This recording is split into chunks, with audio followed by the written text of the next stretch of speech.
네, 하나님 주신 말씀 보도록 하겠습니다. 창세기 28장입니다. 창세기 28장 10절에서 19절까지의 말씀을 읽도록 하겠습니다.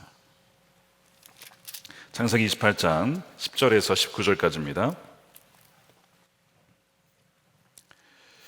야곱이 브엘세바에서 떠나 하란으로 향하여 가더니 한 곳에 이르러는 해가 진지라. 거기서 유숙하려고 그곳에 한 돌을 가져다가 베개로 삼고 거기 누워 자더니 꿈에 본즉 사닥다리가 땅 위에 서 있는데 그 꼭대기가 하늘에 닿았고 또 본즉 하나님의 사자들이 그 위에서 오르락 내리락 하고 또 본즉 여호와께서 그 위에 서서 이르시되 나는 여호와니 너희 주부 아브라함의 하나님이요 이삭의 하나님이라. 내가 누워있는 땅을 내가 너와 내 자손에게 주리니 내 자손이 땅의 띠끌같이 되어 내가 서쪽과 동쪽과 북쪽과 남쪽으로 퍼져 나갈지며 땅의 모든 족속이 너와 내 자손으로 말미암아 복을 받으리라. 내가 너와 함께 있어 내가 어디로 가든지 너를 지키며 너를 이끌어 이 땅으로 돌아오게 할지라. 내가 내게 허락한 것을 다 이루기까지 너를 떠나지 아니하리라 하신지라. 야곱이 잠이 깨어 이르되 여호와께서 과연 여기 계시거늘 내가 알지 못하였도다. 이에 두려워하여 이르되 두렵도다. 이곳은 다름 아닌 하나님의 집이요 이는 하늘의 문이로다 하고 야곱이 아침에 일찍이 일어나 베개로 삼았던 돌을 가져다가 기둥으로 세우고 그 위에 기름을 붓고 그곳 이름을 베델이라 하였더라. 이 성의 옛 이름은 루스더라. 아멘. 하나님의 말씀입니다.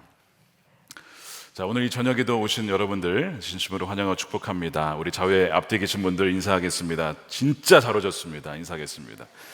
진짜 잘 오셨습니다. 네, 축복합니다. 정말 축복합니다. 사모하고 갈망하는 자에게 하나님께서 갑절의 은총을 부어줄 줄로 믿습니다. 네, 또 온라인으로 오신 여러분들에게도 큰 은혜가 있을 줄로 믿습니다. 베델에서 나의 하나님을 만나다라는 제목의 말씀을 나누겠습니다. 자, 오늘부터 야곱의 험난한 여정이 시작이 됩니다. 여러분, 아브라함의 사명이 다르고 이삭의 사명이 다르고 야곱의 사명이 다르다라고 말씀을 드렸죠. 그러나 그리스도인들, 저와 여러분들 같은 그리스도인들은 이 세 명의 경험을 다 해야 합니다. 즉, 아브라함과 같이 믿음으로 떠나는 경험, 하나님을 아버지라고 고백하는 경험, 이삭과 같이 그 부르신 곳에 끝까지 머무는 경험, 그리고 그 아버지의 아들이기 때문에 아들에게 주신 그 유업이 있으므로 그것을 믿으며 거주하는 그 경험, 또한 야곱처럼 야곱 같은 경우에는 좀 다른 경우가 있지만 육신의 본성이 있어서 그 육신의 본성이 주님과 함께 동행하는 가운데 이제는 그 본성이 다 사라지고 정말 이제 나의 뜻이 아니라 나의 의지가 아니라 정말 주님의 뜻과 주님의 뜻대로만 살아갈 수 있는 그런 경험들, 이 모든 세 가지가 우리 모든 그리스도인들에게 사실은 있어야 하는 경험들입니다. 그 과정을 통해서 주님을 더욱더 닮아가게 되는 것이죠. 이 은혜가 여러분들의 삶에 있기를 축복합니다. 지난번에 다루었던 것처럼 야곱은 갈망이란 점에서 에서와 큰 차이를 보입니다. 그러니까 에서는 장자였지만 장자권에 대한 관심이 없고 하나님의 축복에 별로 관심이 크게 있지는 않습니다. 물론 자기도 축복해달라고 했지만 야곱만큼은 아니었어요. 야곱은 하나님의 복에 대한 갈망도 강했고 장자권을 그렇게 사모했던 사람입니다. 결국 그 아버지 이삭으로부터 축복을 받게 되는데요. 그 다음에 오늘 28장 읽지는 않았지만 한 번의 축복을 또 받습니다. 왜냐하면 야곱이 이제는 받던 아람으로 떠나야 했기 때문에 이삭이 한 번 더 축복을 하는 장면이 나와요. 3절 말씀해 보세요. 전능하신 하나님이 내게 복을 주시어 내가 생육하고 번성하게 하여 내가 여러 족속을 이루게 하시고 아브라함에게 허락하신 복을 내게 주시되 너와 함께 내 자손에게도 주사 하나님이 아브라함에게 주신 땅 곧 내가 거류하는 땅을 내가 차지하게 하시기를 원하노라. 자, 이것이 이삭의 축복입니다. 이삭의 축복.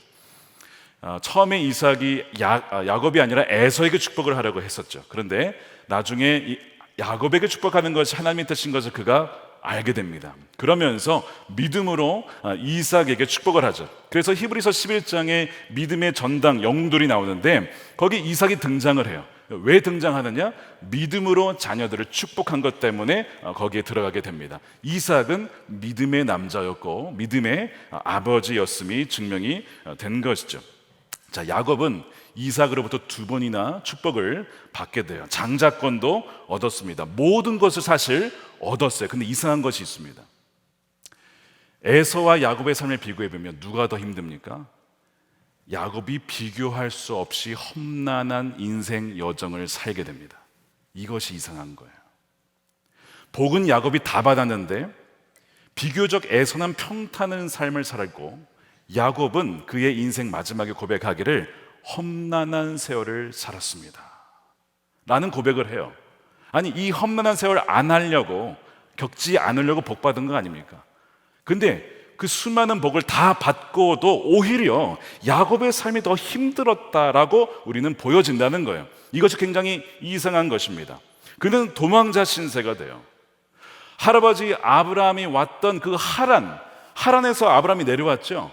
지금 야곱은 이제 거꾸로 다시 글로 갑니다. 역주행을 하는 거예요. 지금 야곱은 도망자 신세가 되어서 거의 800km가 넘는 그 먼 거리를 혼자 가야만 합니다. 부모님을 떠나야 합니다. 이제 어머니 볼 수 없어요. 어머니 돌아가십니다, 나중에. 그는 여행에 필요한 최소한의 물품만 가지고 거의 빈손으로 떠나가게 됩니다. 장자권을 얻었습니다. 축복도 받았습니다. 그러나 그의 현실은 보장된 미래가 아니라 불확실한 미래였다는 것이지요. 소망으로 가득 찬 것이 아니라 절망으로 가득 차게 됩니다. 그 상황을 보여주는 것, 그 지금 야곱의 심정과 상황을 보여주는 단어가 나오는데 11절에 2단어입니다. 해가 진지라. 한 곳에 이르러는 해가 진지라. 그 다음에 거기서 유숙하려고 한 돌을 가져다가 베개로 삼았다. 돌베개. 이것이 지금 야곱의 형편이에요. 해가 졌다는 거예요. 어둠입니다. 빛이 보이지가 않아요. 막막한 것이죠. 밤하늘의 별이 있긴 하지만 어둠이고 짐승들의 소리가 들려오고 먹을 것은 넉넉치 않고 강도를 만날 수도 있고 이 수많은 이 불확실한 이 여정을 떠나야 하는, 게다가 광야에서 노숙을 하는, 정말 그야말로 인생의 짙은 어둠이 드리운 것입니다. 혹시 지금 여러분들의 삶 가운데 이런 형편에 계신 분이 계십니까? 내 인생의 해가 지는 것만 같은, 아직 완전히 진 것은 아닐지라도 지고 있는 것만 같은 그런 경험을 지금 하고 있는 분이 계십니까? 여러분들이 지금 바로 광야에 있는 야곱의 형편인 것 같습니다. 여러분 혹시 정말 길거리나 공원에서 노숙해 본 적 있으십니까? 한번 경험이 있으시면 손 들어보세요. 노숙을 자기가 경험을 해봤다. 저는 있습니다. 정말 노숙해야만 했던 분들에게 좀 죄송하지만 체험이 있어요. 저에게도. 뭐냐면 제가 이제 미국에서 세인트 폴 신학교를 졸업할 때에 필수 과정이 있었어요. 옵션이 3가지가 있었습니다. 하나는 수도원에 들어가서 일주일간 거기서 묵상하고 노동하고 기도하고 하는 그런 수련 기간 일주일이 있었고요. 2번째 옵션은 과테말라 단기 선교를 다녀오는 것입니다. 좀 가고 싶었는데 비용이 너무 비싸서 못 갔어요. 3번째 옵션이 있습니다. 이건 무료입니다. 뭐냐? 캔자스시티 도시로 들어가서 일주일간 노숙인들과 함께 하는 것입니다. 물론 그 노숙의 삶에 대한 것을 경험하고 싶은 마음도 있었지만 가장 큰 동기는 무료였다는 것입니다. 그래서 3번째 선택을 해서 그걸 안 하면 졸업을 안 시켜줘요. 그래서 선택을 하게 된 거예요. 기본적인 컨셉은 도시로 가서 거기에 이제 보면 소위 우리는 이제 주목자라고 부르지만 홈리스죠. 노숙자분들이 다니는 그 지역이 있어요. 도시 곳곳을 다니는데 뭐 도로 중간에도 이제 이게 뭐라 그러죠? 이 홀더를 들고 저는 누구입니다. 뭐 좀 도와주세요. 이렇게 그런 사람들도 많이 있고요. 정말 길거리 곳곳에 그냥 길거리에서 자는 분들도 계시고요. 그러니까 그런 루트를 따라서 그들과 함께 그런 일주일 동안 체험을 하는 뭐 그런 시간들이었습니다. 그래서 이제 갈 때 몇 가지 물품을 챙겨갔는데 가장 중요한 것은 침낭이었습니다. 침낭이 있어야 길거리에서 잘 수가 있으니까 침낭을 챙겨가는데 이 크기가 꽤 큽니다. 침낭이 부피가 크니까 제가 약간 좀 작은 침낭을 가져갔어요. 챙겨가지고 이제 첫날 자는데 공원에서 자는 거예요. 공원에, 정말 공원에서. 거기에서 이제 딱 짧고 이제 그 돗자리는 아니지만 그 밑에 뭘 깔고 그 다음에 이제 침낭을 하나 딱 깔고 눕는 겁니다. 근데 여러분, 첫날 자려고 하면요, 꽤 낭만이 있습니다. 누우면 별이 보이는 거예요. 와, 멋있다 이러면서 이제 처음엔 딱 그래요. 그러면서 다들 야, 별이 뭐 저 별은 내 별 뭐 이러면서 막 북극성 어디 있냐 뭐 이러면서 얘기를 한단 말이죠. 근데 처음에는 그런데 이 이제 시간이 가면 갈수록 밤이 되니까 여러분 추운 거예요. 추워요. 여러분, 이 낭만도 배가 부르고 따뜻할 때는 낭만이지 춥고 배고프면 그게 싹 사라집니다. 새벽이 되니까 추워지기 시작하는데 이제 사실 제가 침낭을 가져오긴 좀 작은 걸 가져왔다고 말씀을 드렸어요. 덮으니까 여기까지는 와요. 이 정도면 괜찮죠, 여러분? 근데 여러분, 추우면요 얼굴까지 다 덮어야 됩니다. 거기에서 이제 문제가 발생한 거예요. 얼굴을 덮을 수가 없는 거예요. 다른 동역자들 다 보니까 다 이제 누에고치가 돼가지고 다 들어가 있어. 얼굴이 보이질 않아요. 저는 가벼운 걸 가져왔기 때문에 몸까지는 덮을 수 있는데 얼굴을 덮을 수가 없으니까 여러분 추운 겁니다. 벌벌 떨기 시작했어요. 춥기 시작하니까 배가 금방 고파지고, 배가 고프고 또한 추우니까 잠이 오질 않는 겁니다. 그렇게 새벽까지 끙끙 앓다가 팀 리더가 있었는데요, 미국 분이었어요. 불쌍한 나머지 중간에 철수해가지고 중간에 구원해 줬습니다. 그래서 근처에 어떤 쉘터에 가서 잠을 자기를 했는데요, 그 경험을 하면서 떠오른 찬송가가 하나 있었습니다. 뭐였냐면, 내 고생하는 것 옛 야곱이 돌베개, 그 가사가 딱 떠오르면서 저야 이거야 뭐 그냥 체험이니까 그렇지만 이것이 삶인 분들은 어떨까라는 생각을 그때 하게 된 거예요. 이것이 그냥 하루 이틀이 아니고요, 매일의 삶이 이렇게 살아야 되고요, 매일의 삶이 얻어 먹어야 되는 거예요.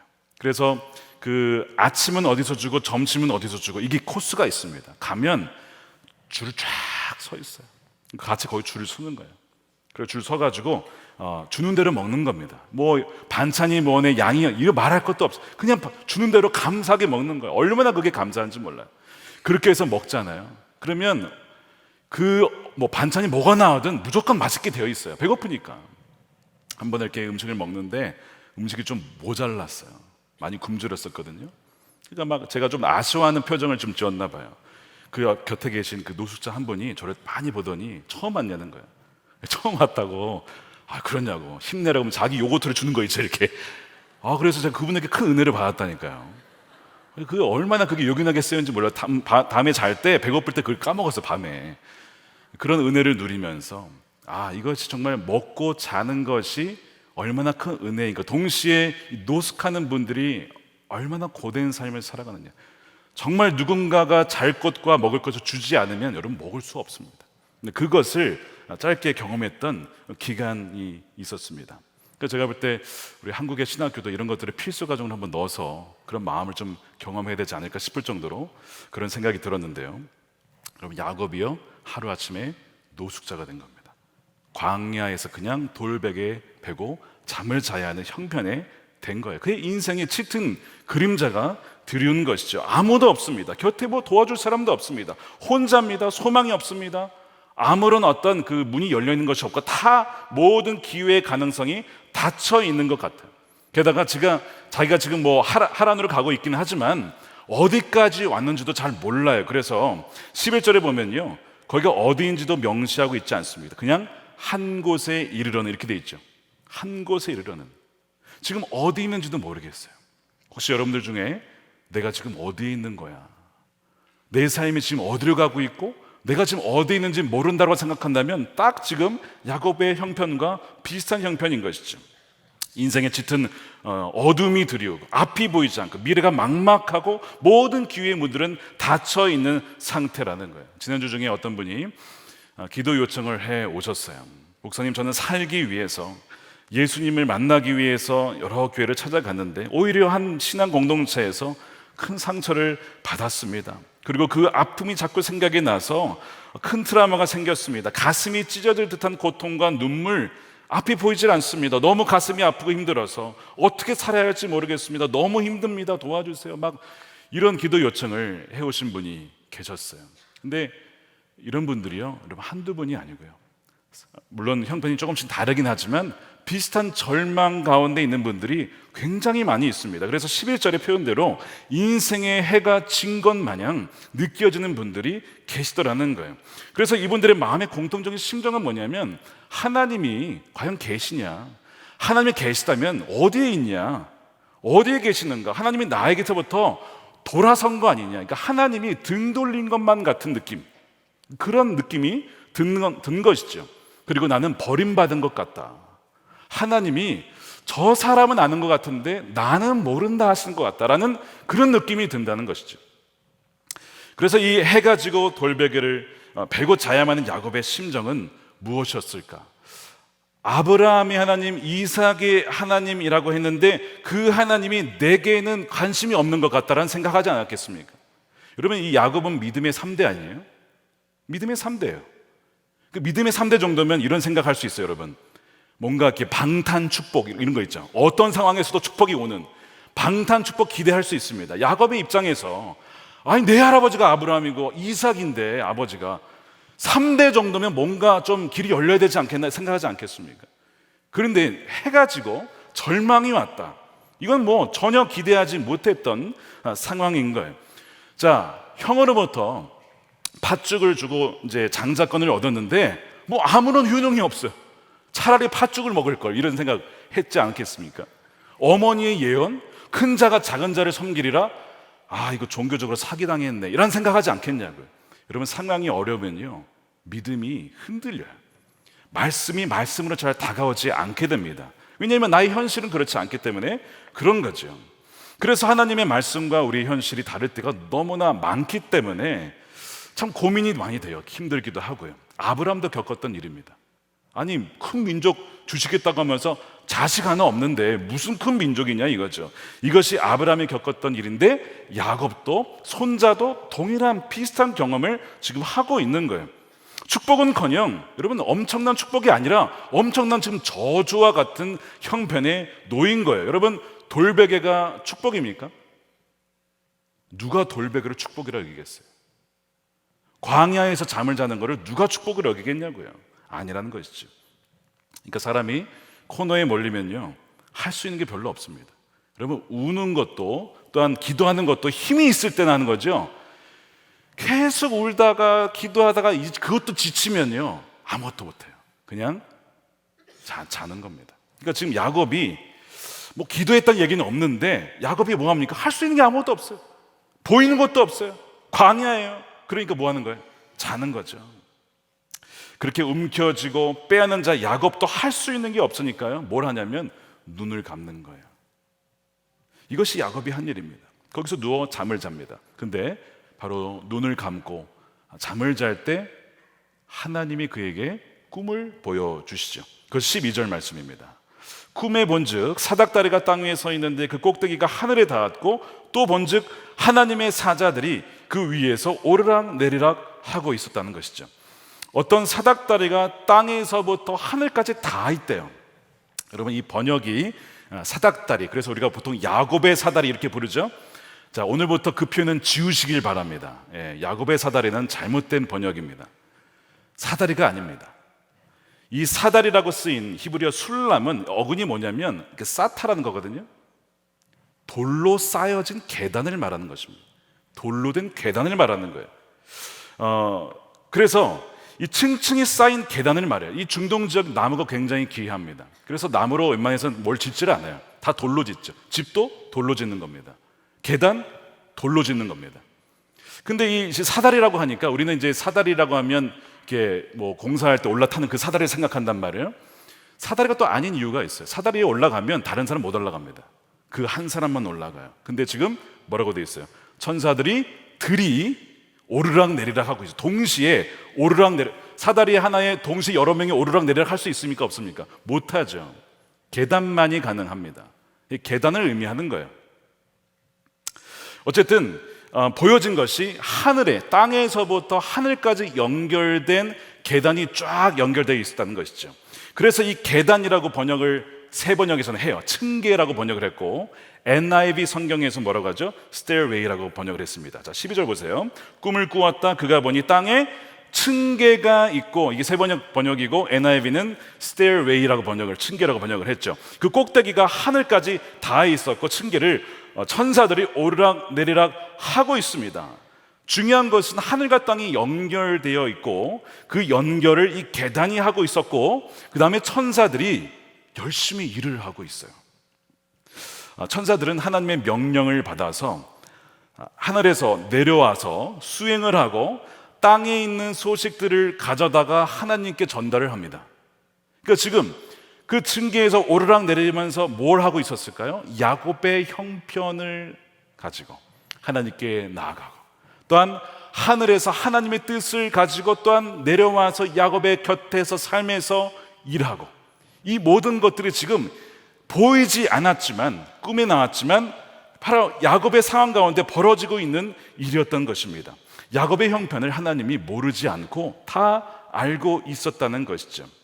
그래서 그의 바로 앞까지 계단이 내려와 있었던 것입니다. 자, 13절에 보면 하나님의 음성이 들려와요. 또 본즉 여호와께서 그 위에 서서 이르시되 나는 여호와니 너의 조부 아브라함의 하나님이요 이삭의 하나님이라.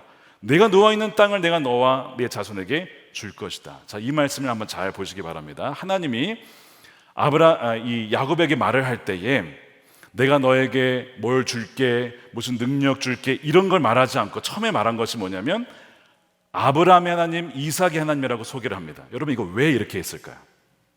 이런 말씀을 읽으실 때에 질문을 던져야 됩니다. 왜 하나님이 아브라함의 하나님, 이삭의 하나님이라고 자신을 소개했을까? 이건 관계를 말합니다. 나는 아브라함과 함께했던, 관계했던 하나님이고 이삭과 함께했던 하나님이다. 그 얘기는 뭐예요? 이제 너와도 관계하고 싶다. 너와도 함께할 것이고 나는 너의 하나님이 될 거야. 먼저 관계를 말씀을 하시는 거예요. 하나님은 일중심이 아닙니다. 여러분, 착각하지 마십시오. 사명도 중요하지만 먼저 관계죠. 그래서 아브라함, 이삭의 하나님을 얘기하는 거예요. 사실 엘샤다이다, 나는 전능한 하나님이다, 능력의 하나님이다, 이렇게 소개할 수도 있었습니다. 그러나 아니에요. 관계를 먼저 말씀하시면서 나는 너의 하나님이 될 거야, 그거를 먼저 말씀을 하시는 것이죠. 깊은 관계를 맺고 싶다는 것입니다. 여러분, 생각해 보세요. 야곱이 하나님을 만난 적 있습니까? 제가 질문 좀 던지는 거예요, 여러분. 야곱이 하나님을 만난 적 있습니까? 만난 것 같기도 하고 아닌 것 같기도 하고, 모르면 가만히라도 있자. 잘하시는 겁니다. 네, 가만히 있으면 중간이라도 가는데요. 어쨌든 야곱은 하나님을 만난 적이 없습니다.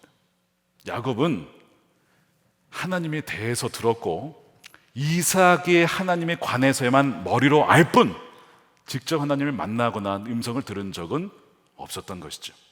그러니까 들어서 안 건 뭐냐면 하나님 보기 좋다더라, 그런 건 들어서 간절히 갈망했던 것은 있어요. 그러나 그렇다고 해서 야곱이 하나님을 만나고 알았냐? 아니라는 것입니다.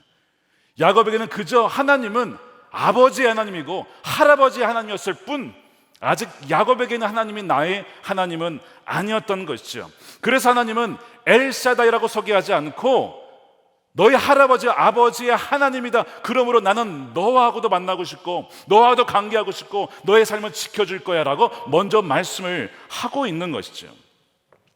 죄송하지만 용서하고 들어주시기 바랍니다. 저와 아내 모두 양가 대대로 믿음의 집안입니다. 근데 믿음의 몇 대라고 해서 저절로 하나님이 나의 하나님이 되는 것은 아닙니다. 에서를 보세요. 믿음의 3대입니다. 에서가 신앙인입니까? 애매하죠. 하나님을 모른다라고 하는 것도 아닌데 그렇다고 신앙인의 모습을 보여주지는 않습니다. 야곱을 보세요. 믿음의 3대입니다. 하나님 만났습니까? 아니요. 오늘 이전까지 만난 적이 없어요. 하나님이 대해서는 알았지만 신앙인입니까? 애매하죠. 속임수, 그의 모습의 삶의 모습을 보면 안 믿는 사람과 별 다를 바가 없어요. 이것이 야곱이었다고요. 그러니까 뭐 믿음의 3대다 4대다 5대 너무 중요한 믿음의 유산이에요. 참 정말 블레싱이거든요. 그러나 그렇다고 해서 저절로 나의 하나님이 되는 건 아니에요. 그 아이들도, 저희 아이들도, 그 밑에 아이들도 하나님을 직접 만나야 됩니다. 그거를 지금 말하고 있는 것이죠. 그렇지 않으면 믿음의 3대, 4대, 5대라는 것이 종교적인 허세가 될 수 있어요. 그걸로 구원받는 게 아니기 때문에 그래요. 근데 놀라운 것이 뭔지 아십니까? 인간 스스로는 하나님께 갈 수가 없어요. 하나님 알 수도 없고 찾을 수도 없습니다. 하나님 그분께서 찾아오셔야 돼요. 그러니까 모든 종교는 뭐냐면 계단을 타고 올라가는 거예요. 고행을 통해서, 수행을 통해서 뭔가 그 신에게 다가가는, 이것이 종교거든요. 근데 기독교 뭐라고 하는지 아세요? 하나님이 내려오셨대요. 인간이 되어서 가장 낮은 자로 내려오셨대요. 반대죠. 종교는 다 상향성을 갖고 있어요. 올라가는 것입니다. 신을 향하여서. 그러나 기독교는요, 하향성이에요. 신이 직접 우리에게 다가오셨다. 오늘 이 층계도 보십시오. 이게 바닥에서 올라갔겠습니까? 위에서 내려왔겠습니까? 위에서 내려온 거예요. 위에서. 야곱을 위해서 내려오셨다는 거예요. 계단을 만드시고 친히 하나님께서 내려오시겠다는 것이죠. 그거를 말하고 있는 겁니다. 종교는 올라가는 거예요. 그래서 바벨탑 사건 아시죠? 사람들이 탑을 쌓았잖아요. 근데 거기 뭐라고 돼 있어요? 우리가 탑을 쌓아서 하늘에 닿게 하자. 이게 종교를 말하는 거죠. 근데 이 바벨탑이 여러분 고고학적으로 발견된 거 아시죠? 지구라트라고 하는, 그래서 그 고대 중동의 그 지구라트를 보면요, 이게 타원을 이렇게 올라가요. 이렇게. 근데 뭐가 있냐? 끝에 계단이 있어요. 올라가면 계속 하늘로 올라가는 거예요. 이렇게. 그걸 사람들이 만든 거예요. 이게 바벨탑입니다. 근데 지금 거꾸로 하나님은 지금 야곱에게 보여주신 것은 하늘에서 야곱에게 내려온 계단이에요. 하나님께 갈 수 있는 유일한 계단이 우리가 만들어서 올라가는 게 아니고 그분이 직접 내려오신다라는 것을 보여주고 있는 것이죠. 인간은 스스로는 절대로 하나님 만날 수 없어요. 우리가 만날 수 있는 유일한 근거는 그분의 은혜로 말미암아 그분이 친히 우리에게 다가오시기 때문에 그렇습니다. 그것을 말씀하고 있는 거예요. 자, 그 하나님과 사람 사이에 죄로 인해서 단절된 곳에 계단이 들어왔어요. 유일한 하늘로 갈 수 있는 길입니다. 그래서 야곱이 지금 계단이 된 길을 지금 보고 있는 거예요. 꿈에서. 계단이 있네? 천사들이 왔다 갔다 하네? 근데 여러분 그 계단이 뭘 말하는지 아십니까? 여러분 그 계단이 뭘까요? 지금 야곱이 보고 있는 그 계단, 예수님이 설명하셨잖아요. 요한복음 1장에서 기억나십니까? 예수님께서 무화과 나무 아래에 있었던 나다나엘을 보시고 참 귀하다, 간사한 것이 없다라고 하시면서 하신 말씀이 있어요. 요한복음 1장 51절입니다. 우리 함께 읽어보겠습니다. 시작. 또 이르시되 진실로 진실로 너희에게 이르노니 하늘이 열리고 하나님의 사자들이 인자 위에 오르락내리락 하는 것을 보리라 하시니라. 자, 이 말씀 잠깐 구절 띄워주시기 바랍니다. 아까 하나님의 사자들이 어디에 오르락내리락 갔다고 했어요? 사닥다리 아니라고 말씀드렸어요. 사닥다리 아니고 계단 위에 오르락내리락. 그렇죠? 계단 위에 오르락내리락. 근데 여기 지금 뭐라고 돼 있어요? 인자 위에 오르락내리락. 그러면 계단은 뭐예요? 인자, 즉 예수님을 말하는 거죠. 그 예수님 뭡니까? 하늘에서 내려온 유일한 계단, 길이라는 것이죠. 그걸 보여주고 있는 거예요. 그러니까 지금 물론 계단이기 때문에 지금 야곱의 입장에서는 이것이 예수님이라는 걸 몰라요. 그러나 지금 하늘로 연결된 길이 있다는 것을 보는 거죠. 하나님은 야곱에게 바로 너로 말미암아 너의 후손을 통해서 하늘에서부터 내려오는 길이 열린다. 너는 절대 내가 포기하지 않는다. 너로 말미암아 이 일을 이룰 거야. 너의 후손을 통해서 그 길이 열리게 될 거야. 예수님을 말하는 거거든요. 그러니까 확실한 어떤 확증을 말씀하는 거예요. 너는 지금 혼자 있는 것 같고 절망인 것 같고 모든 문이 닫혀 있는 것 같지만 아니야. 영의 눈을 떠서 보면은 너로 말미암아 이 후손들이 결국에는 오게 되는데 예수 그리스도를 통하여서 하나님께 나아가고 그분이 오게 되어지는 그 길이 예수 그리스도가 오게 된다는 것을 보여준 거예요. 엄청난 은혜인 것이죠. 그래서 하나님이 지금 야곱에게 함께 하신다는 것을 말씀을 하시면서 그 계단이 예수님이라 그랬는데 여러분 예수님의 이름이 뭡니까? 임마누엘이잖아요. 우리와 함께 하시는 하나님. 그거를 지금 말씀하고 있어요. 예수님을 보여주면서 계단은 예수님인데 예수님의 이름은 임마누엘이에요. 임마누엘 뜻은 우리와 함께 하신 하나님. 그러니까 지금 야곱의 그 절망 가운데 하나님 꿈속에서 보여주신 게 뭡니까? 지금 이 그림만 보면 내가 너와 함께 한다. 내가 너를 포기하지 않는다. 너를 떠나지 않는다 라고 말씀을 하시는 거죠. 이 그림만 보면. 자, 그래서 하나님이 15절에 무슨 말씀을 하시는 거예요? 보세요. 오늘 15절에 내가 너와 함께 있어 얘기하죠. 너가 어디로 가든지 너를 지키며 너를 이끌어 이 땅으로 돌아오게 할 거야. 내가 내게 허락한 것을 다 이루기까지 너를 떠나지 아니하리라. 임마누엘, 예수 그리스도로 얘기를 하죠. 이게 다 그렇게 연결되어 있는 것입니다. 그 야곱은 혼자구나 라고 느꼈는데, 외롭고 고립되었다고 느꼈는데, 이것이 야곱이 처한 자리예요. 그것이 현실입니다. 그런데 참된 현실은 뭐냐면 혼자가 아니라는 것이죠. 그곳은 하나님이 임재하는 자리였고 하나님의 역사가 지금 막 일어나고 있어요. 천사들이 오르락내리락 하면서 야곱을 중심으로 하나님의 놀라운 역사, 인간으로서는 상상할 수도 없는 역사가 야곱을 통해서 이미 지금 벌어지고 있는 것이죠. 믿으십니까? 이것이 저와 여러분들 삶 가운데 벌어지고 있는 줄로 믿으시길 축복합니다. 벌어지고 있는 거예요. 혼자가 아니에요. 하나님이 함께 하시고 하나님이 놀고 쉬고 주무시는 것이 아니라 우리의 뒤에서, 옆에서, 보이지 않는 곳에서 하나님의 방식대로 이미 놀랍게 역사하고 있다는 것이죠. 그거를 지금 보고 있는 거예요. 그래서 야곱이 잠에서 깨죠. 이 표현 잘 보세요. 잠에서 깼다. 지금 몰랐다는 거죠. 잠에서 깼다는 그냥 잠에서 그냥 깨어났다는 것이 아니고 영적인 어떤 깨우침을 말하는 거예요. 하나님 나와 함께 하시는데 내가 몰랐구나. 내가 몰라서 좌절했고 낭망했고 그랬다는 것을 보여주는 거예요. 근데 이제는 뭐예요? 깨어났어요. 깨어나서 16절 말씀에 뭐라고 합니까? 함께 읽어보겠습니다. 시작. 야곱이 잠이 깨어 이르되 여호와께서 과연 여기 계시거늘 내가 알지 못하였도다. 하나님이 안 계신 줄 알았고 하나님이 쉬신 줄 알았고 등 돌린 줄 알았는데 하나님이 여기에 계셨고 하나님은 이미 크게 역사하고 계시다는 것을 그가 알게 된 것이죠. 여러분들 삶 가운데 역사하시는 주님을 바라보는 눈이 열리시기를 축복합니다. 여러분, 눈을 감으면 하나님의 꿈이 보입니다. 무슨 얘기냐면 우리의 힘과 능력과 지혜로 뭔가 막 해볼 때는 안 되는데 안 되는구나 라고 눈을 감으면 하나님의 꿈이 보여요. 이 놀라운 방식이에요. 여러분, 제가 하나 설교 준비하는 하나의 어떤 팁을, 여러분 준비 안 하시겠지만 종종 저에게 물어보신 분이 있어요. 설교 준비를 어떻게 하냐. 그래가지고 제가 이런 얘기를 가끔 합니다. 저는 꿈에서 정말 농담이 아니고요, 말씀을 준비하다가 이렇게 안 풀릴 때가 있어요.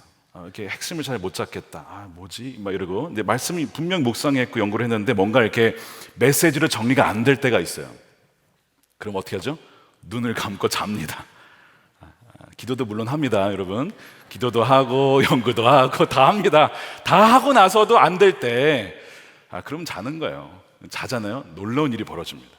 정말 여러분 이거 꼭 믿음이 있어야 될 텐데, 꿈에서 제가 설교하는 장면을 제가 제 3자 입장에서 보고 그 메시지 내용이 들립니다. 그리고 깨잖아요. 그거를 적어놔요. 그리고 그걸 전하는 거예요. 다 그런 건 아닌데 한 3편 중에 1편 정도는 정말 그렇게, 저는 참 놀라운 경험을 종종 합니다. 지금 저는 이게 야곱이 어떤 건지 알아요. 지금 눈을 감았더니 꿈이 보이고, 저의 그 말씀 사역 가운데 종종 일어나는 일이기 때문에 불쌍히 여겨주셔서 아유 불쌍하다, 내가 말씀 줄게, 이런 이제 하나님의 은혜인 것 같은데요, 눈을 감으면 우리의 꿈은 닫힐지 몰라도 하나님의 꿈이 보이기 시작하는 거죠. 그러니까 사실 우리의 목적은 우리 꿈이 아니죠. 하나님의 꿈이 우리를 통해서 펼쳐지는 거예요. 그러니까 철저하게 우리는 늘 초점이 주님의 마음이 무엇이고 주님의 뜻이 무엇인가를 봐야 된다는 것입니다. 하나님은 여기에 계셨어요. 천사들이 함께 일하고 있었습니다. 그곳은 다름 아닌 하나님의 집이었습니다. 자, 17절에 이런 표현이 나옵니다. 이에 두려워하여 이르되 두렵도다. 이곳이여 이것은 다름 아닌 하나님의 집이요 이는 하늘의 문이로다. 자, 그러면서 이제 야곱이 18절에 아침 일찍 일어나 베개로 삼았던 돌을 가져다가 기둥으로 삼고 기름을 붓고 그곳 이름을 베델이라 하였더라. 그 성의 옛 이름은 루스더라. 자, 옛 이름이 이제 밝혀졌어요. 지명이 없는 곳이 아니라 루스라는 곳인데 그곳을 이제는 베델이라고 하는 하나님의 집으로 부릅니다. 자, 여기에 이제 오늘 중요한 어떤 포인트가 나옵니다. 베델은 하나님의 집이고 루스는 무슨 뜻이냐? 분리라는 뜻입니다. 영어로는 separation이라는 뜻이에요. 분리되다. 지금 야곱의 경험이 뭐냐면 가족으로부터 분리가 되었어요. 고립되었습니다. 혼자 되었습니다. 버려졌다라고 생각했습니다. 분리되어서 영원한 어둠 가운데 있다라고 생각을 했습니다. 그런데 그 루스라고 하는 곳이 알고 봤더니 뭐였어요? 베델이라는 거예요. 하나님의 임재가 있는 하나님의 집이라는 것입니다. 이것이 주는 메시지가 있어요. 루스라는 곳, 즉 우리가 어떤 분리를 경험하고 뭔가 외롭고 고독하고 뭔가 떨어져 나간 것 같은 느낌이 있을 때 오히려 그것이 하나님의 임재로 인도한다는 거예요. 여러분 이거를 꼭 경험하시길 축복합니다. 굉장히 중요한 겁니다. 우리의 믿음의 여정 가운데 거의 대부분의 사람들이 경험하는 거예요. 하나님은 아브라함에게 고향을 떠나라, 그러니까 분리죠. 떠났더니 하나님을 경험합니다. 여러분 맞죠? 야곱에게도 어쨌든 속임수를 써서 그런 거긴 하지만 떠나게 해서 분리를 경험하게 함으로써 지금 누구를 만나는 거예요? 나의 하나님을 만나는 거예요. 그러니까 루스가 있어야 뭐가 있는 겁니까? 베델이 있는 거예요. 우리는 베델만 먼저 얘기하면 안 됩니다. 그 전에는 루스가 있는 거예요. 분리가 있는 거예요. 떠남이 있는 것이죠. 뭔가 단절이 있는 것입니다. 제가 하나님의 임재를 강하게 체험했던 적이 언제냐? 예전에 제가 미국 가기 전에 여기서 사역할 때 또 은혜로웠지만 또한 미국에서 부흥하는 교회에서 어떤 그 미국 교회에서 사역할 때도 참 좋았지만 가장 은혜로웠던 때가 언제냐? 거기를 떠나서 정말 다 망가진 그 교회에 갔을 때 사람도 없고 재정도 없고 그 다음에 어떤 네트워크 모든 것이 다 끊겼다라고 어떤 분리된 느낌이 들었던 그때 그 루스라고 하는 곳이 느껴졌을 때 그 이후에 경험된 하나님의 임재 바로 베델의 경험 바로 거기였던 거예요. 여러분 삶 한번 돌아보십시오. 여러분들 삶에서 정말 하나님의 임재를 강하게 느꼈던 때가 언제입니까? 여러분들이 부유할 때입니까? 잘 될 때입니까? 형통할 때입니까? 아니죠. 대개 보면요 어떤 경험이에요? 루스라는 경험이에요. 어렵고 분리되고 단절되고 고립되었다라고 느낄 때 우리 마음 가운데 절망이 있을 때에 오히려 그 가운데 하나님의 임재가 경험되어진 일이 여러분 굉장히 많다는 것이죠. 그래서 분리는 고통을 유발하고 외로움을 느끼게 하죠. 그러나 그 분리의 경험이 하나님과의 연합으로 인도한다는 거예요. 분리가 하나님과의 만남으로 이끌고 떠남이 하나님 안에 거함, 머뭄으로 인도한다는 거예요. 이것이 이 루스의 역설적인 은혜입니다. 그래서 루스가 먼저고 베델이 그 다음이에요. 분리와 떠남이 먼저고 만남과 머움이 그 다음입니다. 이것은 연결되어 있는 거예요. 우리의 신앙의 여정에 계속 이것이 반복이 됩니다. 이건 한 번의 경험이 아니에요. 이 분리라는 것은 한 번이 아니라고요. 우리 인생 가운데 계속 분리가 되는 경험이 있어요. 고독의 시간들이 있습니다. 그런데 그런 시간을 통과할 때마다 이제는 전과 같은 사람이 아닙니다. 그 루스를 통과할 때마다 나와 그 전의 사람은 완전 달라져요. 이제 앞으로 야곱의 그 경험을 하게 돼요. 나중에 야복강가가 또 나오지, 야곱. 그때도 그는 혼자 남게 돼요. 또 루스가 나오는 것이죠. 근데 그것을 통과하고 난 다음에 야곱은 다른 사람이 됩니다. 뭐가 되죠? 이스라엘이 되는 거예요. 그러니까 우리의 인생의 여정에는 루스 1, 2, 3, 4 이렇게 쫙 있는 거죠. 그리고 그 다음에는 루스만 있는 게 아니라 뭐가 있다고요? 베델이 있는 거죠. 이 은혜가 여러분들이 있기를 축복합니다. 그래서 이 경험을 통해서 루스에서 베델을 경험할 때 뭐가 나오는 거냐면 나의 하나님이십니다. 이렇게 나오는 거예요. 그러니까 아이들이요, 할아버지 하나님, 아버지 하나님, 어머니 하나님이라고 하지만 지식으로만 압니다. 대부분 모태신앙 아이들 대부분 그렇죠. 나의 하나님이 아니에요. 여러분 이렇게 물론 이제 아이들이 프로그램이 있으니까 가죠. 가라고 하니까 갑니다. 정말 하나님 만난 아이들도 있지만 많은 경우에 그냥 종교 생활을 하는 거예요. 그 어느 순간에 하나님을 나의 하나님 만나냐? 무슨 경험이 있어야 돼요? 루스가 있어야 돼요.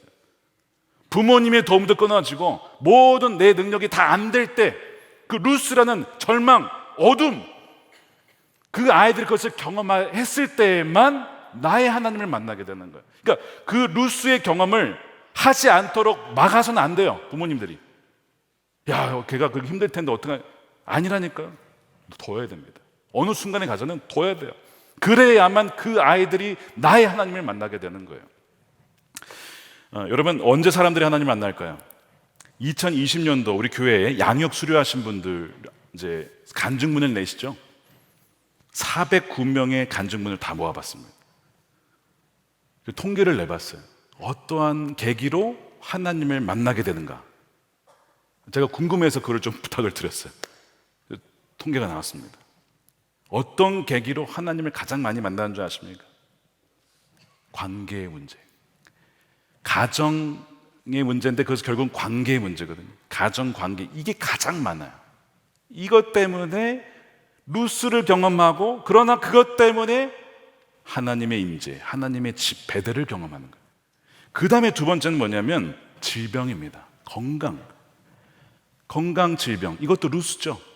떠남, 분리, 건강했던 나의 모습에서 이제는 분리가 되어진 것 같은 느낌. 근데 그것으로 인하여서 하나님을 붙잡게 되어지는.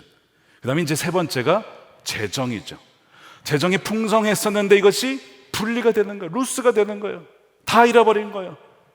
아무것도 없이 여정을 가야 되는 이 상황이 하나님께 나아가게 되고, 그분이 나를 찾아오시고, 크게 이 세 가지 때문에 하나님을 만나게 되었다. 이런 이제 통계, 우리 교회 통계죠.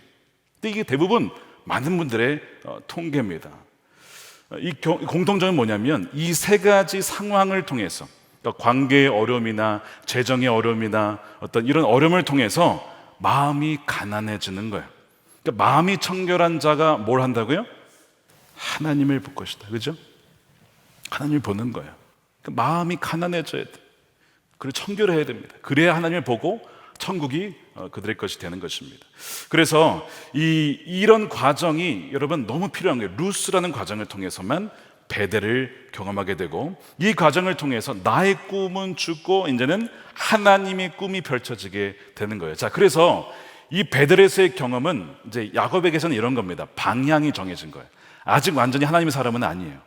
그러나 방향은 이제 제대로 정했어요. 이 길로 갑니다. 여전히 야곱은 속이고 육신의 본성이 있기 때문에 하나님은 그를 계속 그 여정을 통해서 하나님의 사람으로 바꾸어 가요. 그러니까 아직은 완전히 바뀐 건 아니에요. 그러나 방향은 이제 제대로 잡혔어요. 왜요? 나의 하나님을 그가 만났기 때문에 그렇습니다. 여러분들 가운데 지금 루스에 있는 분들이 계십니까? 관계의 문제, 가정의 문제, 질병의 문제, 또한 재정의 문제, 절망과 같이 해가 졌다라고 느낄 때 여러분 꼭 기억하십시오. 하늘을 향해 문은 열려 있다는 것입니다.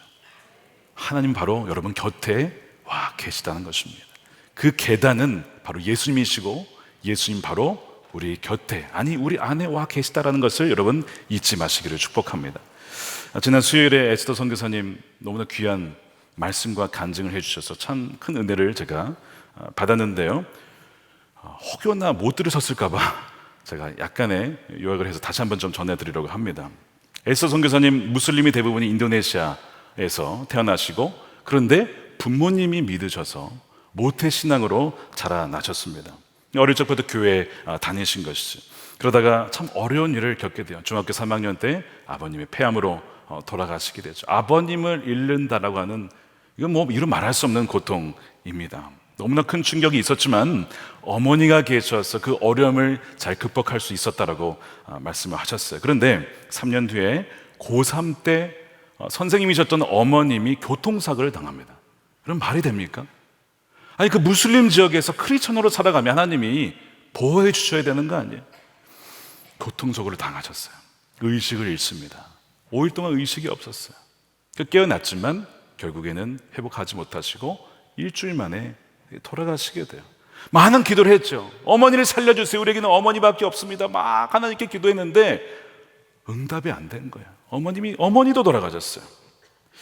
이게 3년 동안 아버지도 어머니도 잃은 정말 그 어둠의 동굴과 같은, 터널이면 지나가면 나오겠지만 이게 동굴 아니냐, 이거 가다가 막혀 있는 거 아니냐, 영원한 어둠으로 지금 들어가는 거 아니냐, 이런 마음 들지 않겠습니까? 사랑하는 부모님과의 분리, 여러분 이것이 루스의 경험 아닙니까? 분리, 단절, 떠남, 어둠, 광야, 모든 꿈과 희망을 잃었다고 했어요. 아프다는 핑계로 학교도 가지 않고, 그러니까 하나님이 살아계시다는 의심을 하게 되고요, 원망을 하게 되고요, 화가 나고요. 이 정도면 사실 저 같았으면 신앙 버리지 않았을까 싶을 정도로, 야, 어떻게 그런 어려움이 있을 수 있나. 완전히 혼자 남겨진 겁니다. 오늘 표현에 의하면 뭐예요? 해가 진 거죠. 해가 진 겁니다. 돌베개에 베고 잠자는 그런 처지가 되어버린 겁니다. 근데 그분의 고백이 이거였어. 어느 날 하나님이 자신을 찾아오셨대요. 자, 잘 들으십시오. 그분이 하나님을 찾아간 게 아니고 하나님이 찾아오셨대. 하나님 뭐라고 하셨냐면, 에스더야, 너는 혼자가 아니야. 내가 여기에 있어 널 떠난 것이 아니야. 이 말씀을 하시더래요. 자기는 하나님이 떠난 줄 알고 하나님 없는 줄 알고 그렇게 원망과 눈물로 하나님께 나아가는, 근데 아니라는 거예요. 내가 널 떠난 것이 아니고 여기에 있고 널 버린 것이 아니다라는 그 말씀에 너무 감격이 돼서 다음에 신학교에 들어갑니다. 하나님의 종이 되기로 하고 그렇게 공부를 하는데, 그때 하나님 말씀하신 그 구절, 요한복음 14장 18절 말씀이에요. 내가 너희를 고와 같이 버려두지 아니하고 너희에게로 오리라. 이것이 뭐예요? 베델이죠. 루스와 같은 경험에서, 거기가 루스예요. 루스 맞죠? 부모님 다 돌아가서 다 모든 것이 다 분리가 되고 다 단절이 됐습니다. 근데 거기가 봤더니 베델인 거예요. 그가 그것을 경험하고 나서 하나님께 자신을 드리고, 부모님은 안 계셨지만 신학교를 졸업하고 또 한국에 와서 한국어를 공부하고 또 신학교에 들어가서 이번 이중 언어, 그러니까 이중 언어가 아니라 제2 외국어로 박사 과정을 한다는 것은 이건 굉장히 어려운 일이거든요. 그래서 구약 박사학위까지 해요. 이 모든 과정의 비용과 모든 것에 얼마나 많은 사람들의 도움이 있었겠습니까? 근데 그 모든 도움과 사람들은 다 누가 주신 거예요? 하나님이 주신 거죠. 에스더야, 내가 너와 함께 한다. 내가 너를 버린 것이 아니야. 그래서 이제 그분이 그런 고백을 하는데요. 신학교 이제 인도네시아에서 가르치고 이제 예수동행 사역을 하시면서 참 너무나 귀한 선교사님인 것을 보게 되었습니다. 여러분, 이것이 에스더 선교사님만의 고백이 아니라 사실 우리 모두의 경험인 것이죠. 우리는 삶의 루스를 많이 경험합니다. 근데 여러분, 거기서 멈춰서는 안 돼요. 우리의 영의 눈이 띄어지면 거기가 베델이라는 것을 알게 돼요. 하나님의 집이고 하나님의 임재가 있고 천사들의 역사하는 그곳이라는 것이죠. 바로 거기에서 나의 하나님을 만나게 되는 것입니다. 이제 야곱이 이 루스라고 하는 이 분리라고 하는 경험을 하게 된 이유가 있어요. 이제 앞으로 우리가 야곱을 계속 살펴볼 텐데, 그의 마음에는 어떤 영적인 갈망이 있긴 하지만 그의 겉모습은 완전히 그 세속적인 사람, 그러니까 이중적인 본성이 바로 야곱의 특성입니다. 하나님은 그것을 다루시는 거예요. 그러니까 우리의 삶에도 왜 루스가 있는가? 왜 그럴까요? 우리의 아직 다루어지지 않은 옛 습성이 있고요, 본성이 있기 때문에 하나님은 그 루스를 허락하신다는 것이죠. 그리고 그 과정을 통해서 또한 베델을 경험하게 하시고, 그 과정을 통해서 점점 그 야곱이 이스라엘로 바뀌어가는 이 믿음의 여정, 우리가 또한 가야 될 여정이고, 그 가운데 하나님이 우리와 함께 하신다는 사실입니다. 사랑하는 여러분, 루스라는 광야에 지금 계십니까? 여러분, 어둠 때문에 아무것도 보이지 않습니까? 믿으시기 바랍니다. 여러분 주위에 바로 그곳에 하늘로 열린 그 계단이 있어요. 그것은 항상 하나님과 연결되어 있는 거예요. 이제는 예수님을 의지하여서 기도할 수 있고 그분께 나아갈 수 있고 언제든지 하나님과 소통할 수 있는 것이잖아요. 놀라운 은혜가 우리에게 이미 주어진 것입니다. 그래서 하나님은요, 쉬시는 것이 아니라, 주무시는 것이 아니라, 우리가 잘 때에도 하나님은 뭐하고 있어요? 그의 천사들을 통해서 오르락 내려가면서 얼마나 분주하게 역사하시는지 몰라요. 하나님 왜 역사하지 않으십니까가 아니고 우리가 몰라서 그런 것이고, 또한 하나님은 하나님의 방식대로 일하기 때문에 우리 눈에 보이지 않을 뿐입니다. 여러분들의 삶 가운데, 가정과 일터와 자녀들 가운데에 하나님께서 반드시 역사하십니다. 지금도 일하고 계십니다. 그것을 믿음으로 나아갈 때에 우리가 담대하게 나아갈 수 있는 거예요. 여러분, 혹시 죄를 지으셨습니까? 하나님, 저는 죄를 지어서 그 많은 은혜를 못 누릴 것 같은데요. 여러분, 지금 야곱이 죄 지어서 지금 도망자가 됐죠? 하나님이 그를 책망하십니까? 여러분, 찾아보세요. 책망하는 거 하나 나오지 않아요. 그 말이 야곱이 잘했다는 것은 아니지만, 우리의 연약함을 아시는 거죠. 그래, 너는 그렇게 넘어질 수밖에 없는 거 내가 잘 안다. 그런데 죄가 있는 곳에 뭐가 넘쳐요? 은혜는 더욱 넘친다는 것입니다. 이것을 하나님께서 보여주시는 거예요. 로마서 5장 20절 말씀을 읽고 마치도록 하겠습니다. 20절부터 시작.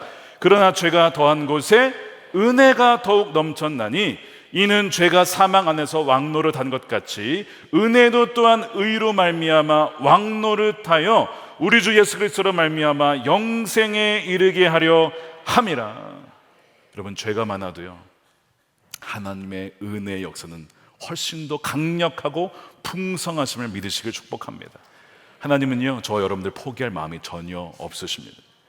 그래서 이 죄가 역사해도 의로 말미암아 왕노릇, 의는 하나님과의 바른 관계잖아요. 하나님과 우리 사이에 이미 예수 그리스도를 통해서 계단이 연결이 돼 있어, 길이 연결돼 있어. 끝까지 그 영생에 이르도록 우리를 인도하신다는 거 아닙니까?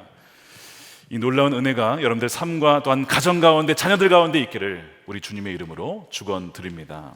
아멘. 우리 찬양하시고 우리 기도하겠습니다. 나의 하나님, 여러분 잘 아시는 찬양이죠.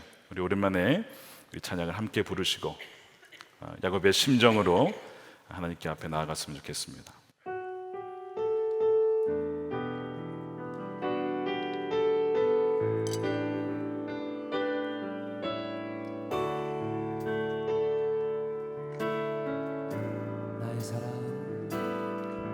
나의 사랑, 너는 어여쁘고 장귀하다. 어느 보석보다 귀하다. 내가 사랑스럽지 않을 때 너를 온전히 사랑하고 너와 함께하려 내가 왔노라. 주의 사랑, 주의 사랑, 이 사랑은 결코 변치 않아. 모든 계절 돌보시네. 푸른 마르고 꽃은 시드나 주의 말씀은 진실해. 실수가 없으신 주만 바라라. 주님의 나라와 뜻이 나의 삶 속에 임하시며 주님 알기를 주만 보기를 소망해.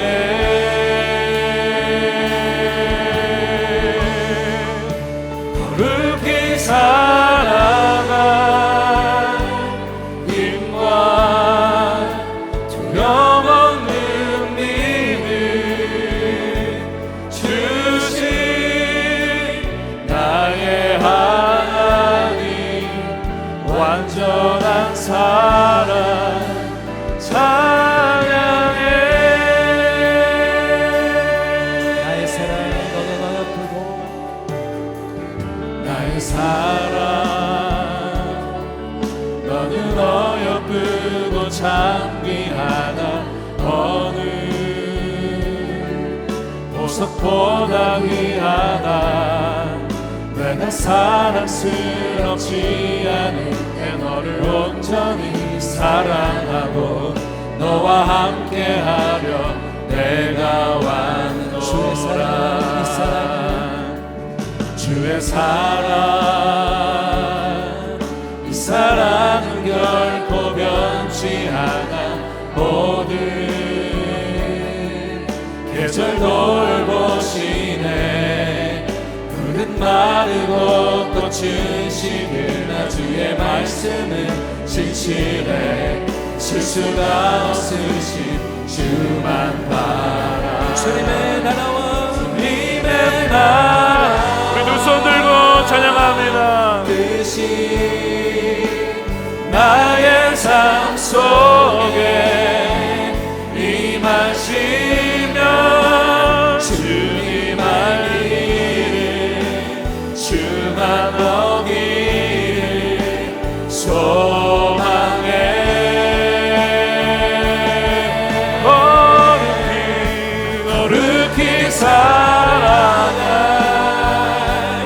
힘과 변없는 믿음 주신 나의 하나님 완전한 사랑 찬양해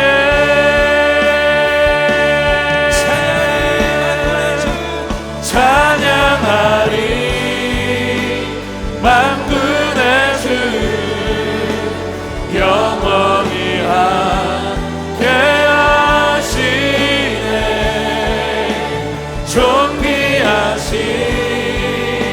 사랑의 왕 영원히 통치하시네 찬양하리 만군의 주 영원히 함께하시네 아멘 존귀하신 사랑의 왕 영원히 통치하시네 주님의 나라와 뜻이 나의 삶 속에 임하시며 주님만 이를 주만 보이는 소망에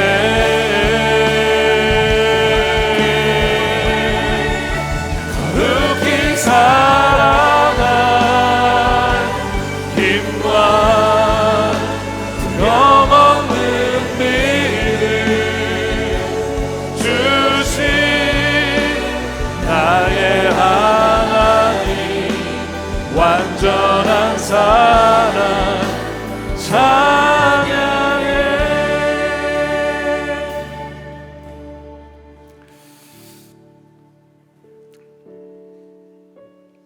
우리 함께 기도하겠습니다. 여러분 우리 하나님이 바로 여러분들의 하나님이십니까? 그 하나님은 나의 할아버지, 아버지, 어머니의 하나님인 줄 몰라도 나의 하나님은 아닌 것 같습니다 라고 생각하는 분 계십니까? 여러분 결코 그렇지 않아요. 여러분들을 지으신 분이 하나님이십니다. 저와 여러분들을 살리시려고 그 아들을 보내신 분이에요. 하나님의 사랑을 의심하지 마십시오. 야곱이 그렇게 속임수를 쓰고 죄를 지어도 내가 너를 택했다, 내가 너를 사랑한다, 너를 떠나지 않는다라고 말씀을 하십니다. 이 시간 기도할 때에 하나님이 정말 나의 하나님이 되기를 원합니다.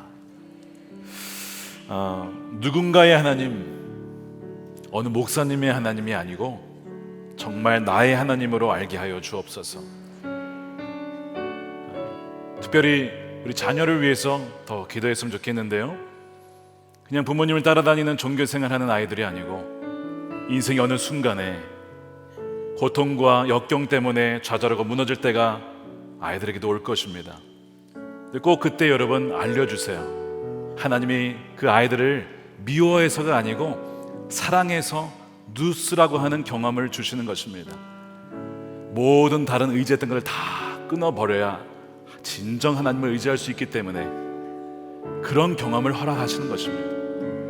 우리 사랑하는 모든 자녀들이 믿음의 1대를 넘어서서 2대, 3대, 4대 주님이 오시는 그날까지 천대 이르기까지 우리 아이들이 나의 하나님이라고 고백하게 되기를 원합니다. 우리 그것을 위해서 우리 사랑하는 주님께 우리 주여 한번 외치고 간절히 기도하도록 하겠습니다. 주여, 그렇습니다. 하나님, 나의 하나님이라고 고백합니다. 아버지의 하나님, 할아버지의 하나님, 증조부의 하나님이 또 맞지만 그 하나님은 나의 하나님이십니다. 나의 하나님이십니다. 나의 하나님이십니다. 오 하나님 감사합니다. 나의 하나님이라고 부르게 하셔서 감사합니다. 나의 하나님이 되어주셔서 감사합니다. 하나님의 은혜에 감사를 드립니다. 죄 가운데도 버리지 아니하시고 아버지 포기하지 아니하시고 아버지 찾아봐 주신 하나님의 그 은혜에 감사합니다. 오 하나님 살려가 없는 하나님의 사랑 이 시간 찬양합니다. 주님 하나님 찬양합니다. 오 주여 우리를 십자가의 눈으로 바라보시고 품어주시는 그 사랑에 감사합니다. 오 하나님 나의 하나님이십니다. 오 아버지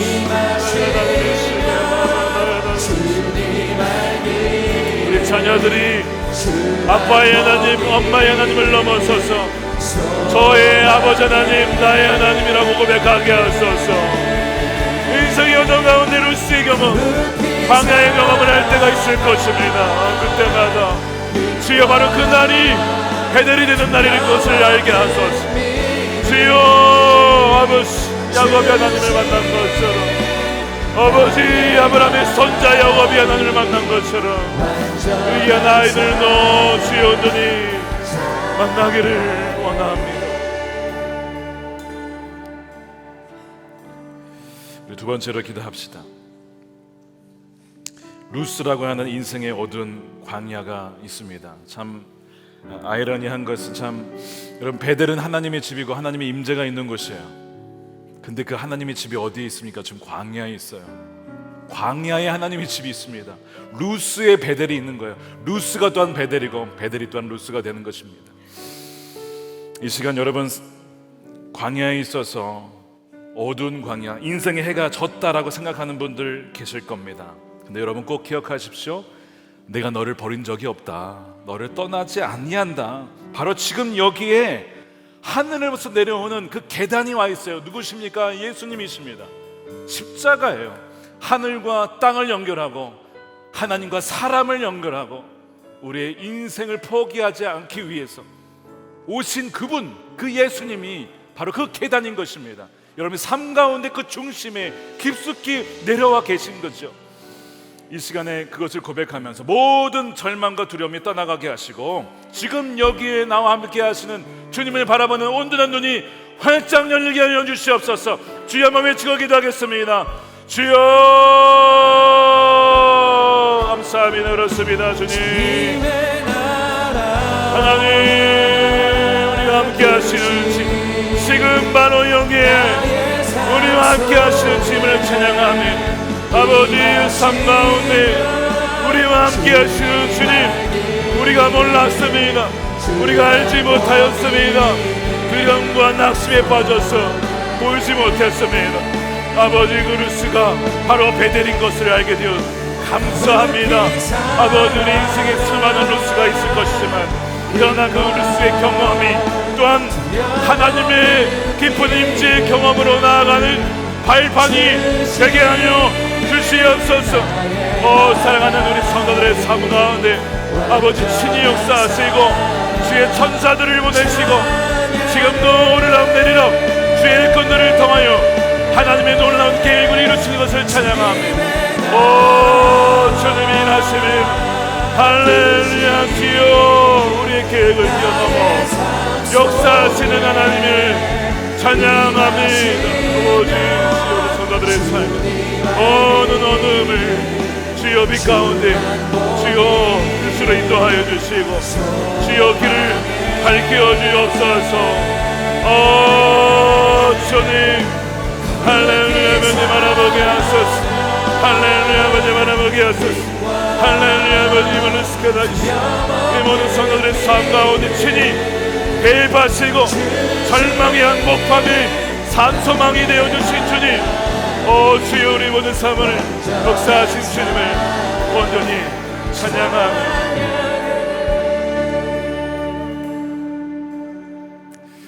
우리 오늘도 여러분 강당에서 기도하실 분들 나오셔서 기도하시기 바랍니다.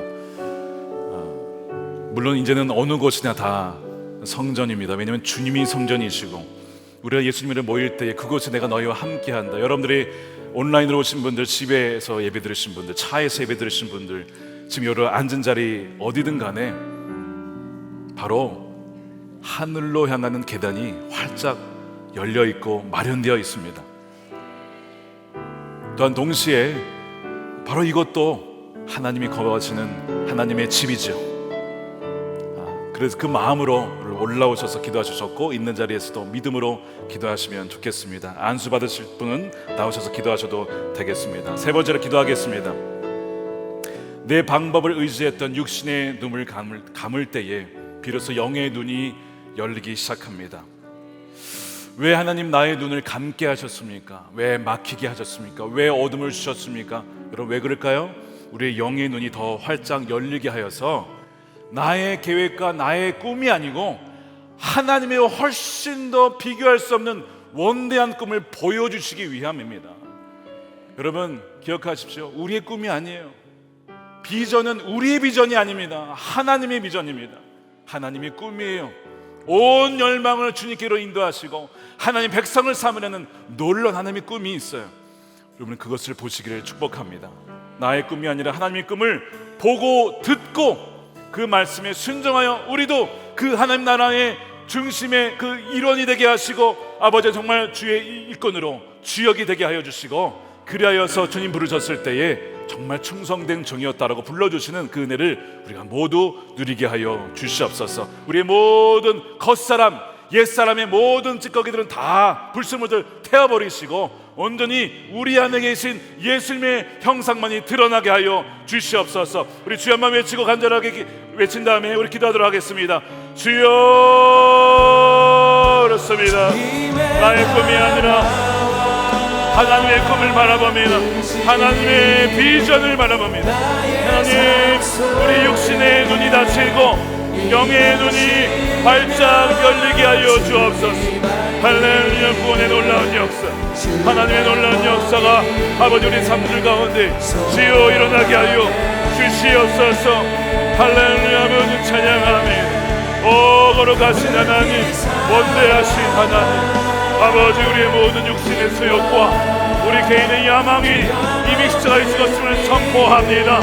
나의 꿈이 아니라, 나의 비전이 아니라 온전히 하나님의 꿈만을 바라보며 보게 하여 주시고, 아버지 하나님 그 계시를 바라보며 말씀을 따라 나아가게 하여 주시옵소서.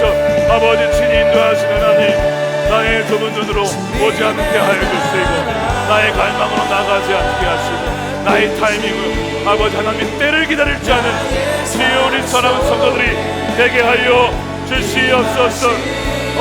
베델에서의 하나님의 만남, 아버지 감사합니다. 바로 이것이 베델입니다. 바로 하나님 주 예수 그리스도를 의지하여 나간 이곳이 하나님의 집이요 하늘을 향하는 문인 것입니다. 하나님, 주님으로 사는 성도들이 막혀있는 문 모두 활짝 열어주시고, 하나님 저들의 삶 가운데 친히 아버지 말씀하여 주시옵소서. 할렐루야. 주여 마치 감사하며 할렐루야 하며 찬양하며 할렐루야 하며 바라보게 하소서. 오, 나시더니 한장 열리는 시연, 오늘의 열리는 시연, 왕이 나서신다. 모든 아침들을 열리게 하소서. 하나님 말라는 다스카나미네, 하나님 말라는 스카나미네. 오 주님, 오 주님,